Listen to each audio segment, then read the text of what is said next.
It's really interesting to talk to people and see the passion that people have for this issue. I think the biggest problem is that American males don't want to admit that they're damaged. And if they can't admit they're damaged, they can't acknowledge that they can do something other than cut their own son. It's sad because it's such an entrenched feeling that I'm okay, my son will be okay. And it's hard to get past that. It's hard to admit that you're damaged. It was hard for me, but fortunately I had enough information from wonderful people like Marilyn and Dr. Paul Fleiss, and just a wealth of information that I was exposed to that made me think there's no reason for my son to be like me.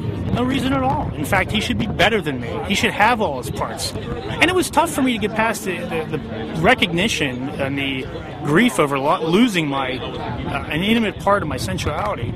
But I was able to do so, and one thing I did after a couple years in the movement, I actually never thought I'd do this, but I did partially restore. And that even made it more apparent that there's no way I could ever go back to being that cut male with the highly desensitized glands. I mean, I couldn't imagine it being loose in my underwear. And just I don't know. Anyway, it's an interesting issue, and I think one that's starting to affect people, and people are starting to get it. And we just have to hope that enough people get it that it can just spread and people can stop this madness.